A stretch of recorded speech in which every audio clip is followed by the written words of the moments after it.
പിതാവിൻ്റെയും പുത്രൻ്റെയും പരിശുദ്ധാത്മാവിൻ്റെയും നാമത്തിൽ ആമേൻ. മിശിഹായാൽ സ്നേഹിക്കപ്പെട്ട ദൈവ മക്കളെ, ഞാൻ വിശുദ്ധ കുർബാനയെപ്പറ്റി സംസാരിക്കുമ്പോൾ എൻ്റെ ജീവിതത്തിലെ ചില ദൈവിക അനുഭവങ്ങൾ പങ്കുവെച്ചപ്പോൾ സ്വർഗത്തിലെ ബലിയിൽ ഞാൻ പങ്കുകൊള്ളാറുണ്ട്. ആ സ്വർഗത്തിലെ ബലിയുടെ പങ്കുചേരലാണ് ഈ ഭൂമിയിലെ ബലി എന്ന് പറഞ്ഞപ്പോൾ അതിനെ വിമർശിച്ച് വൈദികർ പോലും എൻ്റെ വീഡിയോയുടെ അടിയിൽ കുറിപ്പെഴുത് ഞാൻ കാണുകയുണ്ടായി. ബലി ഈ ഭൂമിയിലേ ഉള്ളൂ, മരണശേഷം ബലിയുടെ ആവശ്യമില്ല എന്ന് പറഞ്ഞുള്ള എന്നെ താറടിച്ച് എന്ന രീതിയിൽ അത് സംസാരിക്കുന്നത് എഴുതിയിരിക്കുന്നത് കാണുകയുണ്ടായി. എന്നാൽ പ്രിയമുള്ളവരെ, ഞാൻ ഊന്നിപ്പറയുന്നു, കർത്താവായ ഈശോ മരണശേഷം ഉയർത്തെഴുന്നേറ്റു, നമ്മോടുകൂടെ പരിശുദ്ധാത്മാവിലൂടെ ഇന്നും ജീവിക്കുന്നു. എന്നാൽ പിതാവിൻ്റെ വലതുഭാഗത്ത് ഇന്നും ഇരുന്നു കൊണ്ട് നമുക്ക് വേണ്ടി നമ്മുടെ രക്ഷയ്ക്കായിട്ട് ഒരു മധ്യസ്ഥനായി നിലകൊള്ളുന്നു. നമുക്കറിയാം, കർത്താവായ യേശു ഈ ലോകത്തിൽ വന്നത് നമുക്ക് വേണ്ടി, നമ്മുടെ രക്ഷയ്ക്ക് വേണ്ടി മധ്യസ്ഥനാകുവാനാണ്. അതുകൊണ്ടാണ് അവൻ ഏകരക്ഷകൻ ആയിരിക്കുന്നത്. ദൈവത്തിനും മനുഷ്യനും ഇടയിൽ നിൽക്കുന്ന, ബലിയർപ്പിച്ചുകൊണ്ട് അവസാനത്തെ തുള്ളി ചോര പോലും ചിന്തുന്ന യേശു കർത്താവ്. ഇത് കാൽവരിയിലെ ആ ബലി കൊണ്ട് തീർന്നില്ല, അത് തുടരുവാൻ ആഗ്രഹിച്ചു. അതുകൊണ്ടാണല്ലോ ബലി സ്ഥാപിച്ചതുപോലെ തന്നെ പുരോഹിതരെയും നിയമിച്ചത്. ഞാൻ ഈ ചെയ്തത് നിങ്ങൾ ഒന്നിച്ച് സംവദിക്കുമ്പോൾ ചെയ്യുക, ഡു ഡിസ് എന്ന് പറഞ്ഞത് അന്ന് ചെയ്തു. ഇപ്പോഴും കത്തോലിക്ക സഭ തുടർന്നുകൊണ്ടിരിക്കുന്നു. അതിനായിട്ട് കർത്താവ് വിളിക്കുന്നവരാണ് വൈദികർ. അതേപ്പറ്റി ഞാൻ പിന്നീട് ഒരു വീഡിയോയിൽ പറയാം. എങ്കിൽ പ്രിയമുള്ളവരെ, നമ്മൾക്ക് ഈ ബലിയെ ഒന്ന് ശ്രദ്ധിക്കാം. സ്വർഗത്തിലെ ബലി, വെളിപാട് പുസ്തകം 5 നമ്മൾ വായിക്കുന്നുണ്ടല്ലോ. മുദ്രിത ഗ്രന്ഥം, മുദ്ര ചെയ്യപ്പെട്ട ഗ്രന്ഥം, കുഞ്ഞാടും. അതായത് ആ മുദ്ര ചെയ്യപ്പെട്ട ഗ്രന്ഥം മുറിക്കുവാൻ, തുറക്കുവാൻ ആരാണ് അത് ചെല്ലുന്നത് എന്ന് പറഞ്ഞിട്ടുണ്ട്. 5-ാം വചനം, ശ്രേഷ്ഠന്മാരിൽ ഒരുവൻ എന്നോട് പറഞ്ഞു, കരയാതെ ഇരിക്കൂ, ഇതാ യൂദാ വംശത്തിൽ നിന്നുള്ള നിങ്ങളുടെ സിംഹവും ദാവീദിൻ്റെ വേരും ആയവൻ വിജയിച്ചിരിക്കുന്നു. അവനെ ചുരുൾ നിവർത്താനും ശബ്ദമുദ്രകൾ പൊട്ടിക്കാനും കഴിയും. അപ്പോൾ സിംഹാസനത്തിൻ്റെയും 4 ജീവികളുടെയും മധ്യേ ശ്രേഷ്ഠന്മാരുടെ നടുവിൽ കൊല്ലപ്പെട്ടതായി തോന്നുന്ന ഒരു കുഞ്ഞാട് നിൽക്കുന്നത് ഞാൻ കണ്ടു. ഹല്ലേലൂയ! ആരെന്ന് നമുക്കറിയാം. പാപങ്ങൾ നിഹനിക്കുന്ന ദിവ്യ കുഞ്ഞാട് എന്ന് സ്നാപക യോഹന്നാൻ യേശുവിനെ നോക്കി പറഞ്ഞത് അത് നമുക്കെല്ലാം അറിയാവുന്നത് ആണ്. യോഹന്നാൻ 1:29. ആ ശരീരത്തിൽ മുറിവുകൾ സഹിച്ചത് നമ്മളെ രക്ഷിക്കുവാനാണ്. അവൻ്റെ മുറിവുകളാൽ നമ്മൾ സുഖപ്പെട്ടു. അത് നമ്മൾ വായിക്കുന്നു 1 പത്രോസ് 2:24-25. പ്രിയപ്പെട്ടവർ, ഞാനിത് പറയുവാൻ കാരണം, നാം ആ കുഞ്ഞാടിനെയാണ് കാണുന്നത് സ്വർഗത്തിൽ. ഇനിയും നോക്കൂ, ആരെന്നോട് പറഞ്ഞിട്ടുണ്ട്, ആ കുഞ്ഞാട് കൊല്ലപ്പെട്ടതായി തോന്നുന്ന കുഞ്ഞാട്. അതായത് മുറിവുകളെല്ലാം ശരീരത്തിൽ ഉണ്ട്, ഉണങ്ങിയതെങ്കിലും ആണ് കൊല്ലപ്പെട്ടവനായി, ആ ചങ്ക് മുറിക്കപ്പെട്ടവനായി ശ്രേഷ്ഠന്മാർ കാണുന്ന കാര്യം യോഹന്നാൻ ശ്ലീഹ വെളിപാട് പുസ്തകത്തിൽ വെളിപ്പെടുത്തി എഴുതിയിരിക്കുന്നത്. ഇനിയും കാണുകയാണ്, അവൻ സിംഹാസനത്തിൻ്റെ വലത്തുഭാഗത്ത് കയ്യിൽ ചുരുൾ വാങ്ങി. അവൻ അത് സ്വീകരിച്ചപ്പോൾ 4 ജീവികളും 24 ശ്രേഷ്ഠന്മാരും കുഞ്ഞാടിൻ്റെ മുമ്പിൽ സാഷ്ടാംഗം പ്രണമിച്ചു. ഓരോരുത്തരും വീണയും വിശുദ്ധരുടെ പ്രാർത്ഥനകളാകുന്ന പരിമളവും നിറഞ്ഞ സ്വർണ്ണ കലശങ്ങളും കയ്യിലേന്തിയിരുന്നു. അവൻ ഒരു നവ്യഗാനം ആലപിച്ചു.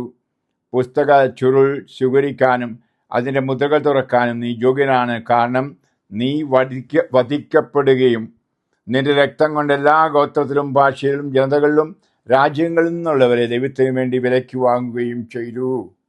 ഹല്ലേലൂയ. ഓർക്കണം, ആ വാക്കുകൾക്ക് ഒത്തിരി അർത്ഥമുണ്ട്. സങ്കീർത്തനം 49 നമ്മൾ വായിക്കുന്നുണ്ടല്ലോ, 7-ാം വചനത്തിൽ, തന്നെ വീണ്ടെടുക്കുവാനോ സ്വന്തം ജീവൻ വിലയായി ദൈവത്തിന് കൊടുക്കാനോ ആർക്കും കഴിയുകയില്ല. ജീവന്റെ വിടുതൽ വില വലുതാണ്, ഒന്നും തികയുകയില്ല, എത്രയായാലും തികയില്ല എന്ന്. ഹല്ലേലൂയ. അപ്പം ഇതാണ് ആ വില തീരാത്ത രക്തം, ആ ചിന്തിയ ആ കുഞ്ഞാട്. എന്തിന്? എല്ലാ ജനതകളിൽ നിന്നുമുള്ളവരെ വിലയ്ക്ക് വാങ്ങുവാൻ തന്നെ വിലയായി കൊടുത്തുകൊണ്ട്, തൻ്റെ ജീവനെ അത് വിലയായി കൊടുത്തുകൊണ്ട്. അവിടെയാണ് നമ്മൾ കാണുന്നത് ബലിയർപ്പണത്തിൻ്റെ ആ പാട്ടും. അവിടെ ധൂപാർപ്പണം എന്ന് പറഞ്ഞത് കുന്തിരിക്ക് വിട്ട് പോയിക്കുന്ന അല്ല. പിന്നെ എന്താണെന്ന് പറഞ്ഞിട്ടുണ്ട്? വിശുദ്ധരുടെ എന്ന് പറഞ്ഞാൽ വിശുദ്ധിയിൽ ജീവിക്കുന്നവരുടെ പ്രാർത്ഥനയാകുന്ന പരിമള ദ്രവ്യം, സ്വർണ്ണ. അതെ, അപ്പോൾ നമ്മൾ കാണുന്നത് വിശുദ്ധരുടെ പ്രാർത്ഥനകളുടെ പരിമള ദ്രവ്യം നിറഞ്ഞ സ്വർണ്ണ കലശങ്ങളും കയ്യിലെത്തിയിരുന്നു. ആ പ്രാർത്ഥനയാണ് നടക്കുന്നത്. കുഞ്ഞാട് വധിക്കപ്പെടുന്ന, കുഞ്ഞാട് ബലിയർപ്പിക്കപ്പെടുമ്പോൾ പ്രാർത്ഥിക്കുകയാണ്. കത്തോലിക്ക സഭയിൽ ഏറ്റവും വലിയ പ്രാർത്ഥന എന്തെന്ന് ചോദിച്ചാൽ ദിവ്യ ബലി എന്ന് ഞാൻ പറയും. അത് കഴിഞ്ഞുള്ള പ്രാർത്ഥനയുള്ള മറ്റെല്ലാ പ്രാർത്ഥനകളും. ഇനിയും അവരെങ്ങനെ 11 മുതൽ വചനങ്ങൾ, സിംഹാസനത്തിൻ്റെയും ജീവികളുടെയും ശ്രേഷ്ഠന്മാരുടെയും ചുറ്റും അനേകം ദൂതന്മാരെ ഞാൻ കണ്ടു. അവരുടെ സ്വരവും ഞാൻ കേട്ടു. അവരുടെ എണ്ണം 10,000-ങ്ങളുടെ 10,000-ങ്ങളും 1,000-ങ്ങളുടെ 1,000-ങ്ങളുമായിരുന്നു. ഉച്ചസ്വരത്തിൽ അവർ പ്രഘോഷിച്ചു, കൊല്ലപ്പെട്ട കുഞ്ഞാട് ശക്തിയും ധനവും ജ്ഞാനവും ആധിപത്യവും ബഹുമാനവും മഹത്വവും സ്തുതിയും സ്വീകരിക്കുവാൻ യോഗ്യനാണ്. സ്വർഗത്തിലും ഭൂമിയിലും ഭൂമിക്കടിയിലും ഭൂമിയിലുമുള്ള എല്ലാ ശിക്ഷകളും ഇങ്ങനെ പറയുന്നു, ഞാൻ കേട്ടു, സിംഹാസനസ്ഥനും കുഞ്ഞാടിനും എന്നേക്കും സ്തുതിയും ബഹുമാനവും മഹത്വവും ആധിപത്യവും. ശ്രേഷ്ഠന്മാരും 4 ജീവികളും സാഷ്ടാംഗം വീണ് ആരാധിച്ചു. ഹല്ലേലൂയ. ഇതാണ് ബലിയാണ് ഏറ്റവും വലിയ ആരാധന. അവിടെ വലിയ ശബ്ദത്തിൽ കർത്താവിനെ സ്തുതിക്കുന്നു, സ്തോത്രം ചെയ്യുന്നു. ഞാൻ പലപ്പോഴും പറയാറ് ഇതുപോലെ കരിസ്മാറ്റിക് നവീകരണം ഈ ഉച്ചത്തിൽ സ്തുതിക്കാൻ പറയുന്നത് സ്വർഗത്തിലേക്ക് പോകാനുള്ള വഴി, അവിടുത്തെ ആ ബലിയിൽ പങ്കുകൊള്ളാൻ നമ്മളെ ഒരുക്കുകയാണെന്ന് ഞാൻ പറയും. മരണശേഷം നമ്മൾ സ്വർഗത്തിൽ ചെല്ലുമ്പോൾ ഈ ബലിയിലാണ് സംബന്ധിക്കേണ്ടത്. ഇതാണ് കർത്താവിൻ്റെ മണവാട്ടിയായി സഭ നിലകൊള്ളാൻ കാരണം. കുഞ്ഞാടൻ വിവാഹം എന്ന് പറഞ്ഞുകൊണ്ട് 19-ാം അധ്യായത്തിൽ നമ്മൾ വായിക്കുന്നുണ്ട്. അതിനെയും ഇതൊക്കെ നമ്മൾ ചിന്തിക്കുകയും ഇതിനെപ്പറ്റി ധ്യാനിക്കുകയും ചെയ്യേണ്ട ഒരു വിഷയമാണ് സ്വർഗത്തിലെ ബലി. ഞാൻ സ്വർഗാനുഭൂതിയും ഉണ്ടാകുമ്പോഴെല്ലാം ഈ ബലി സംബന്ധിക്കാറുണ്ട്. ഇതിൽ ഞാൻ എൻ്റെ പൂർവികരെ കണ്ടിട്ടുണ്ട് വിശുദ്ധരായിട്ട് സംബന്ധിക്കുന്നത്. എൻ്റെ സഭയിൽപ്പെട്ട വൈദികർ, ഞാൻ അറിയുകയും സ്നേഹിക്കുകയും ചെയ്ത വൈദിക ശ്രേഷ്ഠന്മാർ, മെത്രാന്മാർ, അച്ഛന്മാർ, കന്യാസികളൊക്കെ കാണാറുണ്ട്. എല്ലാവരും ഉച്ചസ്ഥലത്ത് കമന്ന് വീണ് ആരാധിച്ച് സ്തുതിക്കുന്നത്. ഇവിടെയാണ് ബലിയുടെ അർത്ഥം എനിക്ക് കൂടുതലായിട്ട് മനസ്സിലാക്കാൻ സാധിച്ചത്. ഈ റീത്തോ അല്ലെങ്കിൽ ഈ റീച്വൽ നടപടികളും അല്ലെങ്കിൽ ഏതെങ്കിലും തരത്തിലുള്ള രീതികളൊക്കെ ഈ ഭൂമിയിലാണ്. സ്വർഗത്തിൽ അത് പ്രാർത്ഥനയാണ്, ആരാധനയാണ്, സ്തുതിപ്പാണ് ഈശോയുടെ സാന്നിധ്യത്തിൽ. ഹല്ലേലൂയ. നമുക്ക് വേണ്ടി രക്തം ചിന്തി വില കൊടുത്ത് സാത്താനിൽ നിന്ന് മോചിപ്പിച്ച ഏകരക്ഷകൻ്റെ മുമ്പിൽ ആയിരിക്കുന്ന അവസ്ഥ, ആ യേശുവിനെ കണ്ടുമുട്ടുന്ന അവസ്ഥ ഈ ഭൂമിയിലും നമ്മൾ ബലിക്ക് പോകേണ്ടത് അതിനാണ്. അതിനകത്തെ കുറേ നടപടികൾ കാണാൻ, രീതികൾ കാണാനോ ഒന്നുമല്ല. പിന്നെയോ അവിടെ അറക്കപ്പെടുന്ന, നമുക്കായി മുറിയപ്പെടുന്ന, നമുക്കായി ചിന്തപ്പെടുന്ന ആ ശരീരവും രക്തവും കാണാനും അതിൽ പങ്കുകൊള്ളാനും അനുഭവിക്കുവാനും. ഹല്ലേലൂയ. അതുകൊണ്ടാണ് ഞാൻ പറഞ്ഞത് സ്വർഗീയ ബലിയും ഈ ബലിയും നമ്മുടെ ബലിയും തമ്മിൽ ഏറെ ബന്ധം ഉണ്ട് എന്ന്. നമ്മൾ കാണാൻ സാധിക്കും. 11-ാം വെളിപാട് പുസ്തകത്തിൻ്റെ 7-ാം അധ്യായത്തിൽ തിരഞ്ഞെടുക്കപ്പെട്ടവരെ പറ്റി പറഞ്ഞിരിക്കുന്നത്, എണ്ണി തിട്ടപ്പെടുത്തുവാൻ കഴിയാത്ത വിധം വലിയൊരു ജനക്കൂട്ടം, എല്ലാ ജനതകളിൽ നിന്നും ഗോത്രങ്ങളിൽ നിന്നും രാജ്യങ്ങളിലും ഭാഷകളിൽ നിന്നുള്ളവർ വെള്ള അങ്കി അണിഞ്ഞ് കൈകളിൽ കുരുത്തോലയുമായി സിംഹാസനത്തിന് മുമ്പിലും കുഞ്ഞാടിൻ്റെ മുമ്പിലും നിന്നിരുന്നു. അവർ ഉച്ചത്തിൽ വിളിച്ചു പറഞ്ഞു, സിംഹാസനാരൂഢനായ നമ്മുടെ കർത്താവിൻ്റെ കുഞ്ഞാടിൻ്റെയും പക്കലാണ് രക്ഷ. ഹല്ലേലൂയ. 7-ാം അധ്യായം 9 മുതൽ വചനങ്ങളാണ് ഞാൻ വായിച്ചത്. ഇതാണ് ബലി, രക്ഷ നൽകുന്ന ബലി. ആ രക്ഷ അപ്പോൾ ആ സിംഹാസനാരൂഢനായ എന്ന് പറഞ്ഞാൽ രാജാവായിരിക്കുന്ന ആ കുഞ്ഞാട് വെള്ള അങ്കി അണഞ്ഞ്, ഇതാണ് ഏറ്റവും പ്രധാനപ്പെട്ടത്. അതുകൊണ്ടാണല്ലോ ബലിയെപ്പറ്റി പൗലോസ് പറയുമ്പോൾ പറയുന്നത്, അയോഗ്യതയോടെ ബലി സംബന്ധിച്ചാൽ നിത്യനാശമുണ്ടാകും, രോഗികളാകും, ബലഹീനരാകും, മരിച്ചു പോകും. അതുകൊണ്ട് കൊറിന്തോസ് 11-ാം അധ്യായം 27 മുതൽ വചനങ്ങൾ നിങ്ങൾക്കറിയാം. അപ്പോൾ ഇവിടെയാണ് സ്വർഗത്തിലെ കുഞ്ഞാടിൻ്റെ ബലിയിൽ വെള്ളവസ്ത്രം ധരിച്ച്, ആ വെള്ളവസ്ത്രം നമുക്ക് ആദ്യം കിട്ടിയത് മാമോദീസയിലാണ്. വരപ്രസാദത്തിൻ്റെ വെള്ളവസ്ത്രം ഓർക്കണം. അത് കളങ്കമില്ലാതെ അവസാനം വരെ നമ്മൾ ആയിരിക്കണം, കൊണ്ടു നടക്കണം. എന്ന് പറഞ്ഞാൽ പുറമേയുള്ള വസ്ത്രമല്ല, ആന്തരികമായ ആഭരണമാണത്. അതുമായിട്ടാണ് സ്വർഗത്തിൽ നമ്മൾ എത്തേണ്ടത്. അത് കുരുത്തോലകളാകുന്ന സ്തുതികൾ, അഥവാ സ്തുതികളാകുന്ന കുരുത്തോലകൾ. ഇനിയും നമ്മൾ തുടർന്ന് വായിക്കുകയാണെങ്കിൽ ഏറെ വായിക്കാനുണ്ട്. നോക്കൂ, ദൂരന്മാരും ശ്രേഷ്ഠന്മാരും 4 ജീവികളും സിംഹാസനത്തെ മുമ്പിൽ കമന്നു വീണ് അവിടുത്തെ ആരാധിച്ചു. വീണ്ടും കമന്നു വീണ് സാഷ്ടാംഗം ചെയ്തുള്ള ആരാധനകൾ. ആമേൻ, നമ്മുടെ ദൈവത്തിന് സ്തുതിയും മഹത്വവും ജ്ഞാനവും കരജ്ഞതയും ബഹുമാനവും അധികാരവും ആധിപത്യവും എന്നും ഉണ്ടായിരിക്കട്ടെ. ഇത് മനോഹരമായ പ്രാർത്ഥന. നമ്മൾ ചിലപ്പോഴൊക്കെ ദൈവബലിയിൽ പാടാനുള്ളതാണ്. സ്തുതിയും മഹത്വവും ആരാധനയും എന്നും എന്നേക്കുമെന്ന്.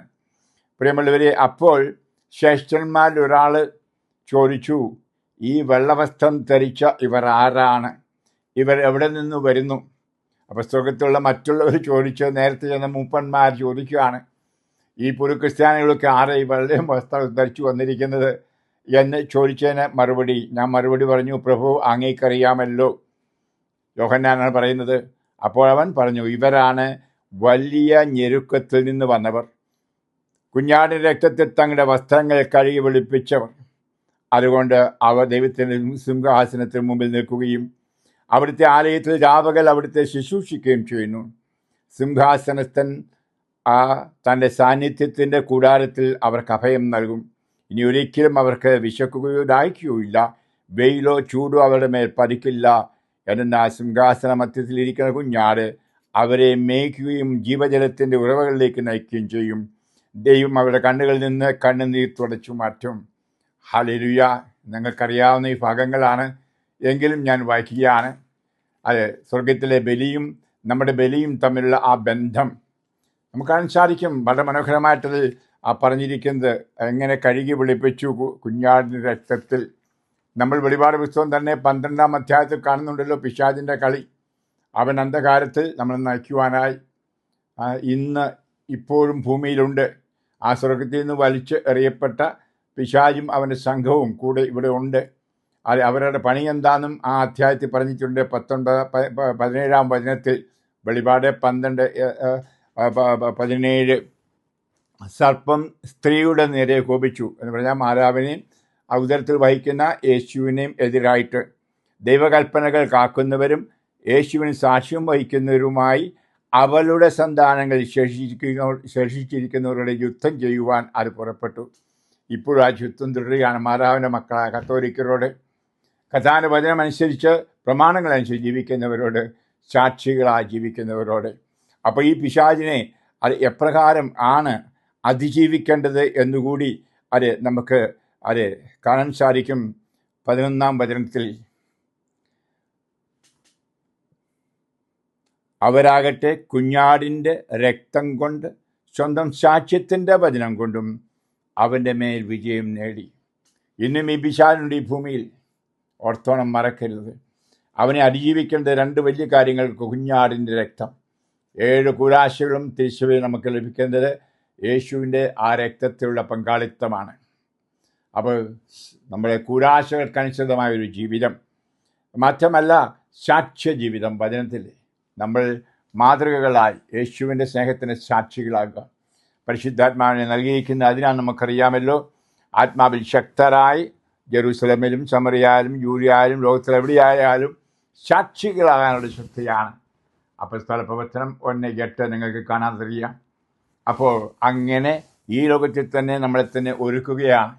അപ്പോൾ ഈ ബലി ലോകത്തിലുള്ളത് ആ സ്വർഗത്തിലെ പരിപൂർണ ബലിയുടെ അത് ഒരു തുടർച്ച അഥവാ അർപ്പണമാണ് നമുക്ക് നമ്മുടെ പഞ്ചേന്ദ്രിയങ്ങൾക്ക് വിഷയീഭവിച്ചുകൊണ്ട്.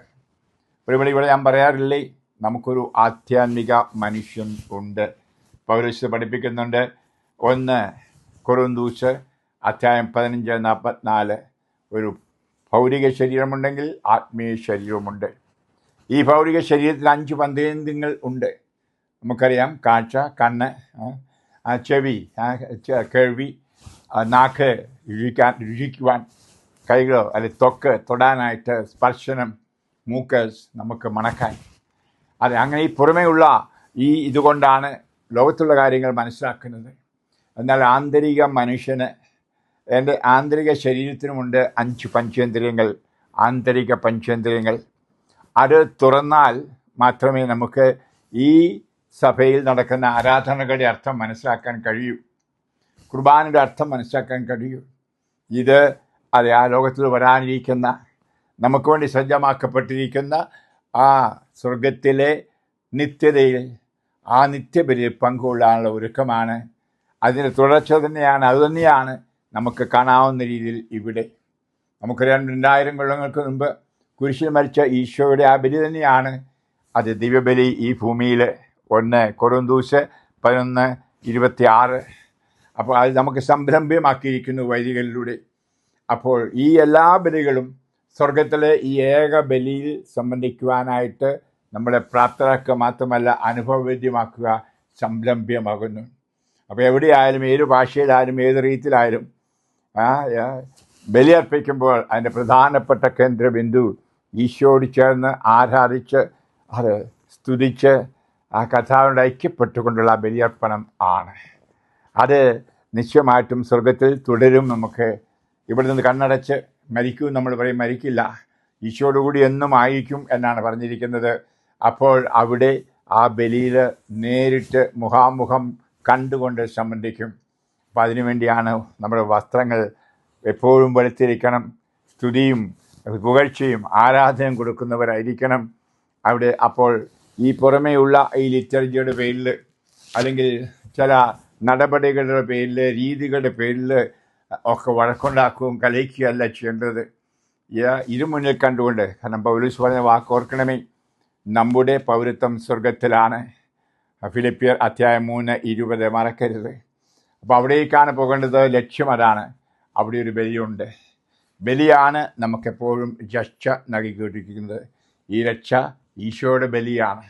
സ്വർഗത്തോട് ബലികളുണ്ട്, ഇവിടെ ഒരു ബലികൾ പലതുണ്ട്. കാരണം നമ്മൾ പല ഭാഷകളിൽ നിന്നുള്ളവരാണ്, പല രാജ്യങ്ങളിൽ നിന്നുള്ളവരാണ്, പല സമയത്ത് ജീവിക്കുന്നവരാണ്. നമുക്കെല്ലാവർക്കും ഉള്ള ഏക ബലി. അതുകൊണ്ടാണ് ഏക ബലിയർപ്പണം വഴി അത് ലോകം കർത്താവ് നമ്മളെ രക്ഷിച്ചിരിക്കുന്നു പറയുന്നത്. ഇവിടെ പ്രൊട്ടസ്റ്റന്റുകാരൊക്കെ അതിനെ തെറ്റിദ്ധരിപ്പിച്ച് പട്ടസഭയെന്നും പട്ടക്കാരെന്നൊക്കെ പറഞ്ഞ് കത്തോലിക്ക സഭയെ പുച്ഛിച്ച് തള്ളാറുണ്ട്. മനസ്സിലാക്കാഞ്ഞിട്ടാണ് പാവങ്ങൾ. നമുക്ക് അവർക്ക് വേണ്ടി പ്രാർത്ഥിക്കാം. കർത്താവിൻ്റെ ഏക ബലി തന്നെയാണ് ഒരു വൈദികൻ അർപ്പിക്കുന്നത്. ആ ഒരു ബലി തന്നെയാണ് മഞ്ഞാക്കളച്ചൻ്റെ ബലിയോ അല്ലെങ്കിൽ ബിജിലച്ചൻ്റെ ബലിയോ അല്ലെങ്കിൽ വേറച്ഛൻ്റെയോ ബലി അല്ല, ഈശോയുടെ ബലി. ഈശോ ആ കാൽവരിയിൽ അർപ്പിച്ച ബലി പല വൈദികരും ഇന്ന് നമുക്ക് സംരംഭ്യമാക്കുന്നു. അതിന് കർത്താവ് അവരൊക്കെ പട്ടം എന്ന് പറഞ്ഞാൽ നിയമപ്രകാരം പഠനമൊക്കെ പഠിച്ച് ആത്മാവ് നിറഞ്ഞവരെ മാറ്റി നിർത്തുന്നു. അതാണ് വൈദികർ. അതിനാണ് ഈ പട്ടം എന്ന് പറയുന്നത്. പ്രിയപ്പെട്ടവരെ, അത് എല്ലാവരും ഒന്നിച്ചേർന്ന് ബലിയർപ്പണം നടത്തുന്ന രാജകീയ പുരോഹിതരാണ് നാം എല്ലാവരും. 1 പത്രോസ് 2:9 നമ്മുടെ വിളി അതാണ്, രാജകീയ പുരോഹിതർ. ഇവിടെ തന്നെ രാജകീയ പുരോഹിതർ, സ്വർഗത്തിലും അതുതന്നെ. അവിടെ അല്ല അച്ഛനും എല്ലാം ഒന്നാണ്. അത് എല്ലാവരും ഒന്നുചേർന്ന് ആ ഏക ബലിയിൽ സംബന്ധിക്കുവാൻ വിളിക്കപ്പെട്ടിരിക്കുന്നു. അത് നിത്യബലിയിലേക്ക് പോകും. ഈ നിത്യബലിയെപ്പറ്റി ഏറെപ്പേർ എന്നോട് കമൻ്റ് അടിച്ചുകൊണ്ട് എഴുതുകൊണ്ടും എന്നെപ്പറ്റി തെറ്റിദ്ധരിച്ച് പറഞ്ഞതുകൊണ്ടാണ് ഈ സ്വർഗീയ ബലിയും ഈ സ്വർഗീയ കുഞ്ഞാടിനെ പറ്റിയും ഞാൻ ഈ വീഡിയോ ഉണ്ടാക്കാൻ ഇടയായത്. അതെ പ്രിയമുള്ളവരെ, അതെ ദർശനത്തിലൂടെ എൻ്റെ ആന്തരിക ഹൃദയം തുറക്കുമ്പോൾ, എൻ്റെ ആന്തരിക മനുഷ്യനെ ഞാൻ കാണുമ്പോൾ, എൻ്റെ ആന്തരിക 5 പഞ്ചേന്ദ്രിയങ്ങൾ കൊണ്ട് ഞാനിത് കാണുന്നുണ്ട്, അനുഭവിക്കുന്നുണ്ട്. എപ്രകാരം ഈ പറഞ്ഞിരിക്കുന്നത് അത് അക്ഷരാർത്ഥം അത് ശരിയാണ്. അത് ഞാൻ ഇത് ഹെബ്രായക്കാർക്ക് ലേഖനം അധ്യായം 7 വായിച്ചുകൊണ്ട് അത് നിർത്തിയേക്കട്ടെ. ഹെബ്രായർ അധ്യായം 7 വചനം 23 മുതൽ. മുൻകാലങ്ങളിൽ അനേകം പുരോഹിതന്മാരുണ്ടായിരുന്നു. പഴയ നിയമകാലത്തെപ്പറ്റി പറയുകയാണ്. എന്നാൽ ശുശ്രൂഷയിൽ തുടരാൻ മരണം വരെ അവരെ അനുവദിച്ചില്ല. യേശുവാകട്ടെ എന്നേക്കും നിലനിൽക്കുന്നത് കൊണ്ട് അവൻ്റെ പൗരോഹിത്യം കൈമാറപ്പെടുന്നതില്ല. ഒറ്റ പൗരോഹിത്യമേ ഉള്ളൂ. അവനാണ് മഹാപുരോഹിതൻ. ഞങ്ങൾക്ക് അച്ഛന്മാരും അല്ലെങ്കിൽ പുരോഹിതർ എന്ന് പറഞ്ഞാൽ അതിൽ പങ്ക് കൊള്ളുന്നവർ ആണ്, ആ ശുശ്രൂഷ ഏൽപ്പിച്ചിരിക്കപ്പെട്ടവർ. അപ്പോൾ യേശുവിൻ്റെ പൗരോഹിത്യത്തിൻ്റെ ശുശ്രൂഷകരാണ് ഇന്ന് ജീവിക്കുന്ന വൈദികർ എന്നോർക്കണം. എന്നിട്ട് പറയാണ്, തന്നിലൂടെ ദൈവത്തെ സമീപിക്കുന്നവരെ പൂർണ്ണമായി രക്ഷിക്കുവാൻ അവന് കഴിവുണ്ട്. എന്നേക്കും ജീവിക്കുന്നവനായ അവൻ അവർക്ക് വേണ്ടി മാധ്യസ്ഥം വഹിക്കുന്നു. ഹല്ലേലൂയ. പ്രിയമുള്ളവരെ, അതെ, നമ്മൾ മനസ്സിലാക്കണം, ഈ മാധ്യസ്ഥം എന്ന് പറയുന്നതാണ്. ഈ അർത്ഥത്തിലാണ് യേശുവാണ് ഏക രക്ഷകൻ എന്ന് നമ്മൾ പറയുന്നതിനും കാരണം. പ്രിയപ്പെട്ടവരെ, വേറെ ആരുമില്ല, യേശു മാത്രം. ഓരോ ബലിയും യേശുവിൻ്റെ ബലി മാത്രം. നമുക്ക് ബോധവൽക്കരിക്കപ്പെടാം. അറിവില്ലാത്ത നമ്മുടെ അറിവില്ലായ്മ മാറ്റിക്കളയാം. നമ്മുടെ ആത്മീയ നേത്രങ്ങളെ തുറക്കാം, ആത്മീയ പഞ്ചേന്ദ്രങ്ങളെ തുറക്കാം, ആത്മീയ മനുഷ്യനെ വിശുദ്ധീകരിക്കാം, വെള്ളവസ്ത്രധാരികളാക്കാം. എന്നിട്ട് ആ സ്തുതികളാകുന്ന കുരുത്തോലകൾ കൈപ്പിടിക്കാം. ഉച്ചത്തിൽ നമുക്ക് നരിക്കുന്ന ആ സ്വരം കൊണ്ട്, ആ ഉച്ചത്തിൽ എന്ന് പറയുന്നതും പുറമേയുള്ള ഒച്ചയേക്കാൾ അധികമായ ആന്തരികത്തിൽ ഉള്ള ആന്തരികതയിലെ സ്വരം. നമ്മൾ സ്വപ്നമൊക്കെ കാണുമ്പോൾ ചിലപ്പം വലിയ കാർച്ച, വലിയ ബഹളം കാറാറില്ലേ, പക്ഷെ പുറമേ ആരും കേൾക്കുന്നില്ല എന്ന് പറഞ്ഞ പോലെ നമ്മുടെ ആത്മാവിൻ്റെ ആ നെടുവീർപ്പുകൾ, അതാണ് ഭാഷാപരവും നമുക്കറിയാം. അങ്ങനെ നമുക്ക് നല്ല ക്രിസ്ത്യാനികളായി, ഉത്തമ ക്രിസ്ത്യാനികളായി ജീവിക്കാം. കർത്താവ് നിങ്ങളെ ആശീർവദിക്കട്ടെ, അനുഗ്രഹിക്കട്ടെ. നിങ്ങൾ ഓരോരുത്തരെയും ഈശോയുടെ ഹൃദയത്തിൽ സജീവനായ ഈശോയുടെ ബലിയിൽ സമർപ്പിച്ച്, ആ ശരീരത്തോടും രക്തത്തോടും കൂടെ വെച്ച് സമർപ്പിച്ച് നിങ്ങളുടെ വിശ്വാസം വർദ്ധിക്കുവാൻ, ദൈവസ്നേഹം വർദ്ധിക്കുവാൻ, ആത്മാവിൻ്റെ കൃപയിൽ വിശുദ്ധരായിരിക്കുവാൻ പ്രാർത്ഥിച്ചുകൊണ്ട് ആശീർവദിക്കുന്നു. പിതാവിൻ്റെയും പുത്രൻ്റെയും പരിശുദ്ധാത്മാവിൻ്റെ നാമത്തിൽ ആമേൻ. Praise the lord. ഹല്ലേലൂയ.